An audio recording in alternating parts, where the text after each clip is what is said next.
Hello students, welcome back to Atul sir commerce classes. Students, आपको पता ही है हम आपके लिए क्लास 12th बिजनेस स्टडीज का एक ऐसा कोर्स लेके आए हैं जिसमें हम हर एक चैप्टर के हर एक टॉपिक को बहुत ज्यादा डिटेल में कवर कर रहे हैं। स्टूडेंट्स, इसी सीरीज के अंदर हम पहले 6 चैप्टर्स को पूरा कवर कर चुके हैं और अभी हमारा 7th चैप्टर चल रहा है जिसका आज 9th डे है। और स्टूडेंट, आज का हमारा टॉपिक है कम्युनिकेशन।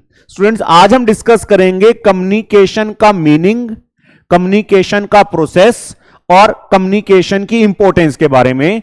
तो सबसे पहले हम देखते हैं कम्युनिकेशन का मीनिंग क्या है, कम्युनिकेशन होता क्या है। स्टूडेंट्स, बेसिकली दो या दो से ज्यादा इंडिविजुअल्स आपस में कोई मैसेज को शेयर करते हैं। मैसेज का मतलब है कोई भी इंफॉर्मेशन है, कोई भी व्यू पॉइंट्स हैं, कोई ऑर्डर्स है, कोई इंस्ट्रक्शंस हैं, कोई फीलिंग्स हैं, वो दोनों आपस में एक्सचेंज कर रहे हैं जिससे कि दोनों एक कॉमन अंडरस्टैंडिंग पे पहुंच सकें। कॉमन अंडरस्टैंडिंग का मतलब है जो मैसेज कर रहा है और जो मैसेज रिसीव कर रहा है दोनों उस मैसेज को सेम सेंस में समझें। बेसिकली कम्युनिकेशन जो वर्ड बना है वो एक लैटिन वर्ड से बना है, दैट इज कम्युनिस। कम्युनिस्ट का मतलब ही होता है कॉमन अंडरस्टैंडिंग। कॉमन अंडरस्टैंडिंग का मतलब है जो सेंडर मैसेज कर रहा है, सेंडर जिस वे में उसको समझाना चाह रहा है, अगर रिसीवर को वो मैसेज उसी वे में समझ में आता है तभी कम्युनिकेशन कंप्लीट होगा। सेंडर ने मैसेज कहा, रिसीवर ने उसको किसी और वे में समझ लिया तो वो कम्युनिकेशन कंप्लीट नहीं होगा। Communication is complete only when both the parties reach a common understanding. Students, इसका मतलब थोड़ा सा इसके प्रोसेस से आपको और ज्यादा क्लियर होगा तो मैं आपको कम्युनिकेशन प्रोसेस को एक्सप्लेन करता हूं जिससे आपको और थोड़ा सा क्लियर हो पाएगा। तो कम्युनिकेशन प्रोसेस में स्टूडेंट्स मैंने आपको बताया, एक है सेंडर। सेंडर का मतलब है सोर्स ऑफ इंफॉर्मेशन।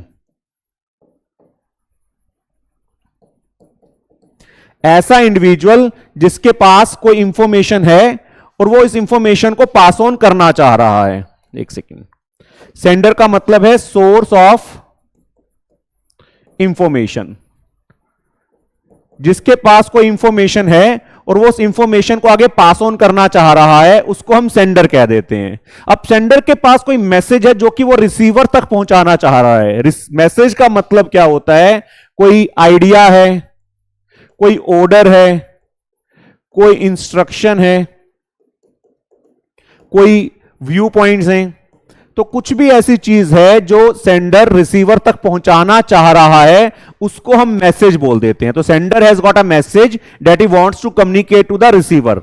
अब सपोज मेरे दिमाग में कोई मैसेज है, अब मुझे अगर रिसीवर तक पहुंचाना है तो मैं उसकी एनकोडिंग करूंगा।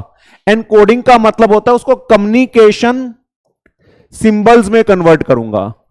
कम्युनिकेशन सिंबल्स का मतलब है उसको हम वर्ड्स में कन्वर्ट करेंगे, पिक्चर्स में कन्वर्ट करेंगे। जैसे बोर्ड पे डायग्राम है, मैं आपको समझाना चाह रहा हूं तो मैं पिक्चर की फॉर्म में समझा रहा हूं। गेस्चर्स हैं, इशारे करेंगे, मतलब कुछ ना कुछ हम कम्युनिकेशन सिंबल्स को यूज करेंगे ताकि रिसीवर को हमारी बात समझ में आ जाए, तो उसको हम एनकोडिंग करना कह देते हैं। फिर आता मीडिया। मीडिया का मतलब किस पाथ से होके मैसेज कस्टमर तक जाएगा।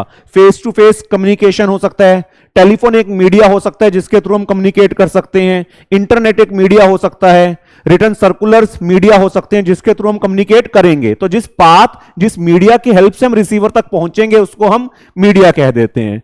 मीडिया का डी कोडिंग। डी कोडिंग का मतलब होता है जब रिसीवर के पास मैसेज पहुंचेगा तो उसको डी कोड करेगा। जो हमने कम्युनिकेशन वर्ड्स यूज करे हैं, पिक्चर्स यूज करी हैं, गेस्चर्स यूज करे हैं, वो उसका मतलब समझने की कोशिश करेगा अपने वे में, वो उसको अंडरस्टैंड करने की कोशिश करेगा, उसको डी कोडिंग करना कह देते हैं। जब रिसीवर के पास मैसेज आ जाएगा और उसको डी कोड कर लेगा तो वो फीडबैक देगा सेंडर को। फीडबैक का मतलब वो सेंडर को बताएगा कि हां जी, मुझे मैसेज मिल गया है और जिस वे में आप समझाना चाह रहे हो मैंने उस वे में उस मैसेज को समझ लिया है।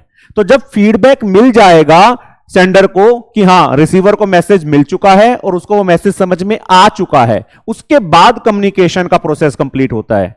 और कम्युनिकेशन के प्रोसेस में आप देख सकते हो बीच में नॉइस है। नॉइस का मतलब है कोई भी डिस्टर्बेंस है, कोई भी ऑब्स्ट्रक्शन है जिसकी वजह से कम्युनिकेशन इनइफेक्टिव हो जाता है। वो डिस्टर्बेंस किसी भी स्टेज में आ सकती है। एनकोडिंग में सेंडर ने उस मैसेज को प्रॉपर ढंग से एनकोड नहीं करा, प्रॉपर वर्ड्स नहीं यूज करे गए, प्रॉपर सिंबल्स नहीं यूज करे गए जिसकी वजह से रिसीवर को मैसेज समझ में नहीं आता।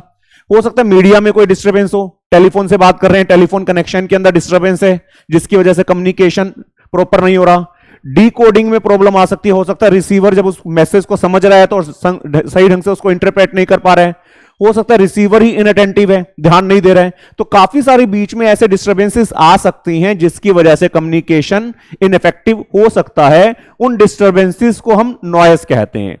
तो स्टूडेंट्स, ये हमारा कम्युनिकेशन का प्रोसेस है। सेंडर जो है वो मैसेज को एनकोड करेगा, फिर किसी मीडिया की हेल्प से वो मैसेज रिसीवर तक पहुंचेगा, रिसीवर उसको डीकोड करके समझेगा, समझने के बाद सेंडर को फीडबैक देगा कि मुझे समझ में आ गया है, उसको हम कम्युनिकेशन प्रोसेस को कंप्लीट माना जाएगा उसके बाद। और बीच में कहीं पर भी नॉइस आ सकती है, डिस्टर्बेंस क्रिएट हो सकती है जिससे कि मैसेज इनइफेक्टिव हो सकता है। तो ये कम्युनिकेशन का प्रोसेस है स्टूडेंट्स। उसके बाद देखते हैं कि अगर हम प्रॉपर ढंग से कम्युनिकेट करते हैं तो उस कम्युनिकेशन का फायदा क्या है, बेनिफिट क्या है। फर्स्ट है act as a basis of coordination. Coordination का मतलब आपको पता है, जब सारा काम सिस्टमैटिकली चले, बैलेंस्ड तरीके से चले। तो कोऑर्डिनेशन हमें चाहिए बिटवीन डिफरेंट इंडिविजुअल्स। हम चाहते हैं जितने भी इंडिविजुअल्स काम कर रहे हैं सभी कोऑर्डिनेशन में काम करें। हम चाहते हैं जितने भी डिपार्टमेंट्स ऑर्गेनाइजेशन के अंदर काम कर रहे हैं सभी डिपार्टमेंट्स प्रॉपर कोऑर्डिनेशन में काम करें। तो अगर हम उनको कम्युनिकेट करेंगे, उनको गोल्स के बारे में बताएंगे, गोल्स को अचीव करना कैसे है उसके बारे में बताएंगे, उनमें क्या रिलेशनशिप है उसके बारे में एक्सप्लेन करेंगे, तभी सभी इंडिविजुअल्स और डिपार्टमेंट्स कोऑर्डिनेशन के साथ काम कर सकते हैं। तो अगर आप चाहते हो कि ऑर्गेनाइजेशन के अंदर प्रॉपर सिस्टमैटिक वे में काम हो, प्रॉपर कोऑर्डिनेशन में काम हो, तो कॉन्टिन्यूअस बेसिस पर कम्युनिकेशन का होना जरूरी है। जहां कम्युनिकेशन गैप आ जाएगा वहां लोगों में कंफ्यूजन क्रिएट हो जाएगी और उस केस में फिर कोऑर्डिनेशन मेंटेन कर पाना हमारे लिए बड़ा मुश्किल हो जाएगा। तो हम कह सकते हैं कि कोऑर्डिनेशन का बेस है। If we want that all the things should be going on systematically in the organisation, then there should be continuous communication. बातचीत होती रहेगी तो बैलेंस बना रहेगा, सिस्टमैटिकली काम चलेगा, कोऑर्डिनेशन बनी रहेगी। Then helps in smooth working of an enterprise. Smooth functioning के लिए जरूरी है कि there is no communication gap. Proper ढंग से सारी चीजें कम्युनिकेट होंगी तभी ऑर्गेनाइजेशन के अंदर काम स्मूथली चलेगा। जहां कम्युनिकेशन गैप आ गया, सपोज सुपीरियर ने सबऑर्डिनेट को कोई ऑर्डर दिया और उस तक ढंग से नहीं पहुंचा, तो वहीं पर काम डिस्टर्ब हो जाएगा और ऑर्गेनाइजेशन का बैलेंस बिगड़ जाएगा। तो अगर हम चाहते हैं कि ऑर्गेनाइजेशन के अंदर सारा काम स्मूथली चले, ऑर्गेनाइजेशन स्टेबिलिटी के साथ चलती रहे, तो कॉन्टिन्यूअस बेसिस पर कम्युनिकेशन होना जरूरी है। कॉन्टिन्यूअस बेसिस पर इंडिविजुअल्स को गोल्स के बारे में बताना, उनको इंस्ट्रक्शंस पास ऑन करना, उनकी बातें सुनना, उनको टाइम टू टाइम कम्युनिकेट करते रहना, तभी ऑर्गेनाइजेशन स्मूथली चलेगी। अगर कम्युनिकेशन में गैप आ जाएगा तो ऑर्गेनाइजेशन के अंदर काम स्मूथ ढंग से नहीं हो पाएगा। Then act as a basis of decision making. Students, managers ने बड़े सारे डिसीजंस लेने हैं। वो डिसीजंस वो ले सकते हैं इंफॉर्मेशन के बेसिस पर। तो अगर मैनेजर को सही टाइम पर एक्यूरेट इंफॉर्मेशन मिलती है तभी वो बिजनेस के बारे में सही डिसीजन ले सकते हैं। अगर उनको सही टाइम पर इंफॉर्मेशन नहीं मिल रही है या एक्यूरेट इंफॉर्मेशन नहीं मिल रही है तो वो बिजनेस की फंक्शनिंग के बारे में सही डिसीजन नहीं ले सकते हैं। तो अगर कम्युनिकेशन होगा प्रॉपर ढंग से ऑर्गेनाइजेशन के अंदर तो मैनेजर्स को टाइमली इंफॉर्मेशन मिलेगी, एक्यूरेट इंफॉर्मेशन मिलेगी, जिसके वजह से वो ऑर्गेनाइजेशन में सही डिसीजंस ले पाएंगे। तो अगर हम चाहते हैं कि मैनेजर्स ऑर्गेनाइजेशन की फंक्शनिंग से रिलेटेड सही डिसीजंस लें तो उसके लिए भी कम्युनिकेशन का होना बहुत जरूरी है। Then increases managerial efficiency. Manager efficiency का मतलब आपको पता होना चाहिए। अगर हम सारा काम अच्छे तरीके से करते हैं, बेस्ट पॉसिबल यूटिलाइजेशन करते हैं, कॉस्ट कम से कम आती है, कोई वेस्टेज नहीं होती, तो हम कहते हैं मैनेजर एफिशिएंट है। तो मैनेजर की एफिशिएंसी उसके कम्युनिकेशन पे डिपेंड करती है। मैनेजर का काम क्या है, उसने लोगों को गोल्स के बारे में बताना है, उसने रूल्स मेथड्स के बारे में बताना है, उसने इस चीज को इंश्योर करना है कि वर्कर्स अपना काम ढंग से करें। तो जो भी मैनेजर ने काम करना है वो सारा कम्युनिकेशन पे डिपेंड करता है। मैनेजर को कुछ भी काम करने के लिए दूसरों के साथ कम्युनिकेट करना पड़ेगा। तो अगर मैनेजर अच्छे ढंग से कम्युनिकेट कर पाएगा तभी वो अपना काम एफिशिएंटली कर पाएगा। अगर कम्युनिकेशन ऑर्गेनाइजेशन में प्रॉपर ढंग से नहीं है तो मैनेजर की एफिशिएंसी भी बड़ी डाउन हो जाएगी और वो भी अपना काम अच्छे ढंग से नहीं कर पाएगा। Then promotes cooperation and industrial peace. एक होता है two way communication. Industrial peace का मतलब है वर्कर्स और मैनेजमेंट में अच्छे रिलेशंस बने रहना। तो जब ऑर्गेनाइजेशन में टू वे कम्युनिकेशन आएगी, जहां मैनेजमेंट अपनी बात वर्कर्स तक बड़े अच्छे ढंग से पहुंचा पा रही है और वर्कर्स की कोई प्रॉब्लम्स हैं, उनकी कोई सजेशंस हैं, वो मैनेजमेंट तक सही ढंग से जा रहे हैं, तो दोनों के बीच में रिलेशनशिप अच्छी बनी रहेगी। तो टू वे कम्युनिकेशन जो है उससे वर्कर्स और मैनेजमेंट के बीच में कोऑपरेशन भी बढ़ता है, इंडस्ट्रियल पीस बनी रहेगी, उनके बीच में अच्छे रिलेशंस रहेंगे, जिससे ऑर्गेनाइजेशन का काम स्मूथली चलता रहेगा। जहां उनके बीच में कम्युनिकेशन में गैप आ गया, मैनेजमेंट की बात वर्कर्स तक सही ढंग से नहीं पहुंची या वर्कर्स की बात मैनेजमेंट तक सही ढंग से नहीं पहुंचती है, तो वहां पर ऑर्गेनाइजेशन के अंदर इंडस्ट्रियल पीस डिस्टर्ब हो जाएगी और उनके बीच में हो सकता है रिलेशनशिप अच्छी ना हो। Then establishes effective leadership. Leadership का काम क्या था, हमने डिस्कस करा था, हम सबऑर्डिनेट्स को इन्फ्लुएंस करते थे और उनको मोटिवेट करते थे कि वो अपना बेस्ट एफर्ट्स दे। तो एक लीडर इन्फ्लुएंस जब कर सकता है जब वो अच्छा कम्युनिकेटर हो। एक लीडर ने अगर किसी को इन्फ्लुएंस करना है तो उसको उसके अपने फॉलोअर्स के साथ कम्युनिकेट करना पड़ेगा। So people get influenced by those leaders who are having very good communication skills. तो लीडरशिप के अंदर भी कम्युनिकेशन क्वालिटी चाहिए। अगर कम्युनिकेशन प्रॉपर ढंग से होगा तभी लीडर की बात से लोग इन्फ्लुएंस होंगे। अगर लीडर को कम्युनिकेट नहीं करना आता तो लोग उसकी बात से इन्फ्लुएंस नहीं होंगे। तो लीडरशिप भी जो है वो कम्युनिकेशन पे डिपेंड करती है। अगर मैनेजर अच्छा कम्युनिकेटर है तो वो अच्छा लीडर भी अपने आप से बन जाएगा। And then last is boost morale and provides motivation. जब मैंने आपको बताया टू वे कम्युनिकेशन है, एक डेमोक्रेटिक या हम कह सकते हैं पार्टिसिपेटिव सॉर्ट ऑफ कम्युनिकेशन हो रहा है, जहां कम्युनिकेशन के अंदर दोनों पार्टीज मैनेजमेंट और वर्कर्स एक दूसरे के साथ मिलकर डिस्कशंस करते हैं। तो ऐसे केसेस में वर्कर्स को मोटिवेशन मिलेगा, उनकी प्रॉब्लम्स को मैनेजमेंट सुन रही है, उनको सॉर्ट आउट कर रही है, उनके सजेशंस को सुन रही है। तो ऐसे केसेस के अंदर वर्कर्स मोटिवेट होकर काम करेंगे और उनका मोरल हमेशा हाई रहेगा। तो यहां से हम देख सकते हैं कि अगर प्रॉपर कम्युनिकेशन होगा तभी ऑर्गेनाइजेशन का काम सही ढंग से चलेगा। कम्युनिकेशन में जहां कहीं गैप आ जाएगा, जहां कोई कमी आ जाएगी, वहां ऑर्गेनाइजेशन की फंक्शनिंग डिस्टर्ब हो जाएगी। तो स्टूडेंट्स अब देखते हैं एनसीईआरटी में इसके बारे में क्या गिवन है, जिससे कि पेपर के अंदर आप इसको बड़े अच्छे ढंग से अटेम्प्ट कर सको। तो सबसे पहले तो कम्युनिकेशन का मीनिंग आपको याद करना है। डेफिनेशन आप कर सकते हैं। Communication refers to the process of exchange of information, ideas, views, feelings और इंस्ट्रक्शंस बिटवीन टू और more persons to reach a common understanding. मैंने आपको बताया कॉमन अंडरस्टैंडिंग वर्ड बहुत इंपॉर्टेंट है। जब दो या दो से ज्यादा लोगों के बीच में कोई इंफॉर्मेशन एक्सचेंज हो रही है, कोई आइडियाज हैं, व्यूज हैं, फीलिंग्स हैं, एक्सचेंज हो रही है, ताकि दोनों कॉमन अंडरस्टैंडिंग पे आ सकें। रोजर्स की डेफिनेशन एनसीईआरटी में गिवन है, वो एक ही बात है, by which people create and share information with one another in order to reach a common understanding. तो अगर आप डेफिनेशन से देखते हो तो आपको बिल्कुल क्लियर हो जाएगा कि कॉमन अंडरस्टैंडिंग वर्ड बड़ा इंपॉर्टेंट है। दो लोग आपस में बात कर रहे हैं, एक्सचेंज कर रहे हैं इंफॉर्मेशन को, ताकि दोनों एक ही लेवल ऑफ अंडरस्टैंडिंग पे आ सकें, तभी कम्युनिकेशन कंप्लीट माना जाएगा। कम्युनिकेशन प्रोसेस मैंने आपको बताया, sender means the person who conveys the thoughts और ideas.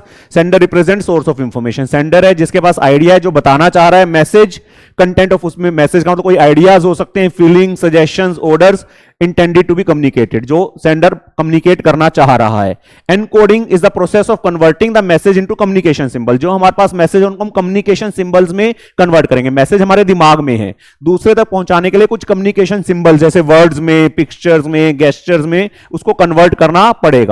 Media, it is a path through which encoded message is transmitted to the receiver. किस रास्ते से होके, किस पाथ से मैसेज रिसीवर तक जाएगा। देयर में भी मैनी मीडिया, जैसे फेस टू फेस कन्वर्सेशन हो सकता है, फोन कॉल हो सकता है, इंटरनेट हो सकता है, रिटर्न फॉर्म हो सकता है। तो कोई भी मीडिया हो सकता है जिससे कि कम्युनिकेशन हम दूसरी पार्टी के साथ कर सकते हैं। डीकोडिंग, मैंने आपको बताया decoding, after receiving the message the receiver decodes the message. Message आने के बाद रिसीवर उसको डीकोड करेगा, that is it tries to understand the meaning of the message in the same sense as expected by the sender. जैसे sender सोच रहा था वैसे ही रिसीवर उसको समझने की कोशिश करेगा। Receiver is the person who receives the communication then feedback. After understanding the message the receiver sends the response to the sender informing him that he has received and understood the message. Message समझ लेने के बाद हम sender को feedback देंगे कि हाँ हमें मैसेज मिल गया है और हमने मैसेज को समझ लिया है। नॉइस, एक नंबर में बड़ा इंपॉर्टेंट क्वेश्चन होता है नॉइस। नॉइस मीन सम डिस्टर्बेंस और obstruction which makes the process of communication ineffective. कोई भी डिस्टर्बेंस आ रही है, ऑब्स्ट्रक्शन आ रही है, जिसकी वजह से कम्युनिकेशन का प्रोसेस इनइफेक्टिव हो रहा है, जैसे कि पुअर टेलीफोन कनेक्शन है, इनअटेंटिव रिसीवर है, डिकोडिंग गलत हो गई, गेस्चर्स एंड पोस्चर्स दैट में डिस्टोर्ट द मैसेज। कई बार गलत पोस्चर्स हम यूज कर लेते हैं, गलत गेस्चर्स, बॉडी लैंग्वेज यूज कर लेते हैं, जिससे कि मैसेज प्रॉपर ढंग से कम्युनिकेट नहीं होता। प्रीजुडाइज का मतलब दिमाग में पहले से कुछ होना, पहले से कोई आइडिया डेवलप करके रखना, उससे भी हो सकता है कि सही ढंग से मैसेज को ना समझा जाए। तो काफी सारे डिस्टर्बेंस आ सकती हैं जिसकी वजह से कम्युनिकेशन इनइफेक्टिव हो सकता है। ये मैंने आपको डायग्राम के थ्रू समझा दिया। अगर प्रोसेस आएगा तो आप डायग्राम बना के एक्सप्लेन कर देंगे। देन इंपॉर्टेंस ऑफ कम्युनिकेशन में मैंने आपको बताया, act as a basis of coordination. Communication act as a basis for coordination. Coordination का बेस है।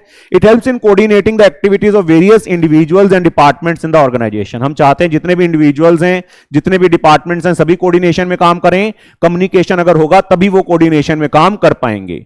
Communication helps in maintaining coordination by explaining about the organizational goals. हम लोगों को ऑर्गेनाइजेशन के गोल्स के बारे में बताएंगे, उनको अचीव कैसे करना है उसके बारे में बताएंगे, आपस में रिलेशंस क्या हैं इंडिविजुअल्स की उनके बारे में बताएंगे, जिससे कि उनमें कोई कंफ्यूजन नहीं रहेगी और प्रॉपर ढंग से वो कोऑर्डिनेशन के साथ काम कर पाएंगे। Then helps in smooth working of an enterprise. Smoothly organization का काम चलेगा। मैंने आपको बताया all interaction in organization depends upon the communication. कुछ भी बातचीत है उसके लिए कम्युनिकेशन होना जरूरी है। Smooth working of an enterprise is possible only when there is no communication gap. अगर कम्युनिकेशन गैप नहीं है तभी ऑर्गेनाइजेशन का काम स्मूथली चलेगा। Through communication managers give directions. Managers workers को डायरेक्शंस देंगे, उनकी प्रॉब्लम्स को हायर लेवल तक लेके जाएंगे, जिससे कि ऑर्गेनाइजेशन का काम स्मूथली चलता रहेगा। जहां कम्युनिकेशन गैप आया वहां ऑर्गेनाइजेशन का काम स्मूथली नहीं चलेगा, वहां ऑर्गेनाइजेशन का बैलेंस जो है वो खराब हो जाएगा। Then act as a basis of decision making.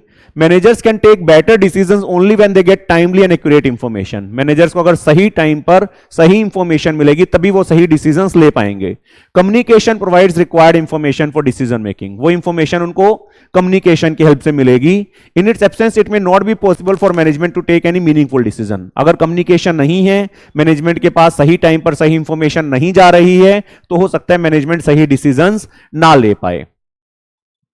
Then increases managerial efficiency.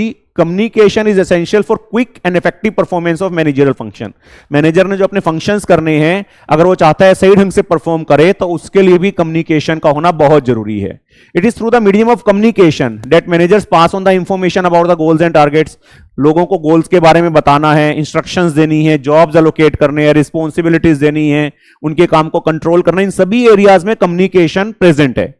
Therefore, in the absence of communication, a manager becomes ineffective, while the presence of communication increases the efficiency. अगर communication absent है, communication नहीं हो रहा, तो manager ineffective हो जाएगा, inefficient हो जाएगा। जबकि communication अगर अच्छे ढंग से हो रहा है तो मैनेजर का जो efficiency का लेवल है बहुत बढ़ जाएगा। Then promotes cooperation and industrial peace. मैंने आपको बताया था objective of every organization is to earn profits by increasing the production.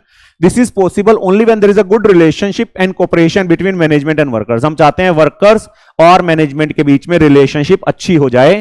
To way communication allows them to discuss their aspirations. आपस में एक दूसरे से वो क्या चाहते हैं वो डिस्कस कर सकते हैं, व्यू पॉइंट्स एक दूसरे के डिस्कस कर सकते हैं, प्रॉब्लम्स और सजेशंस को डिस्कस करा जा सकता है, जिससे कोऑपरेशन बढ़ेगी और इंडस्ट्रियल पीस बढ़ेगी और मैनेजमेंट और वर्कर्स के बीच में अंडरस्टैंडिंग बढ़ेगी, जिससे उनके रिलेशंस अच्छे होंगे और ऑर्गेनाइजेशन के अंदर पीस बनी रहेगी। Then establishes effective leadership. Communication is the basis of leadership. Leadership का बेस है communication. Effective communication helps to influence and motivate the subordinates towards better work performance. अगर अच्छे ढंग से एक लीडर कम्युनिकेट कर पाएगा तभी वो अपने सबऑर्डिनेट्स को इन्फ्लुएंस कर पाएगा, मोटिवेट कर पाएगा। It is essential for a leader to possess good communication skills in order to influence the followers. तो एक लीडर के लिए भी जरूरी है कि उसके अंदर कम्युनिकेशन स्किल्स अच्छे हों, जिससे कि वो फॉलोअर्स को इन्फ्लुएंस कर पाए। Then last one is boost morale and provides motivation. An efficient system of communication enables management to motivate the employees and to boost their morale. हमें एम्प्लॉइज को मोटिवेट करना है, उनके मोरल को बढ़ाना है ताकि वो खुश होकर काम करें, अच्छे ढंग से काम करें, तो उसके लिए भी कम्युनिकेशन का होना बहुत जरूरी है। With the help of communication the managers can share the information with the subordinates. हम कम्युनिकेशन की हेल्प से सबऑर्डिनेट्स के साथ इंफॉर्मेशन शेयर कर सकते हैं, जो कॉमन कंसर्न के मैटर्स हैं वो उनके साथ डिस्कस कर सकते हैं। तब जब ऐसा पार्टिसिपेटिव या डेमोक्रेटिक पैटर्न मैनेजमेंट कहा जाएगा तो उससे एम्प्लॉयज का मोरल बूस्टअप होगा, क्योंकि इनकी सोशल नीड्स भी सेटिस्फाई हो रही हैं। तो स्टूडेंट्स यहां से आप देख सकते हैं कि कम्युनिकेशन बड़ा इंपॉर्टेंट है, जिससे कि ऑर्गेनाइजेशन की फंक्शनिंग स्मूथ ढंग से चलती रहे। तो उम्मीद है आपको टॉपिक बड़े अच्छे से समझ में आया होगा। मिलते हैं जल्दी ही नेक्स्ट टॉपिक के साथ। Thank you.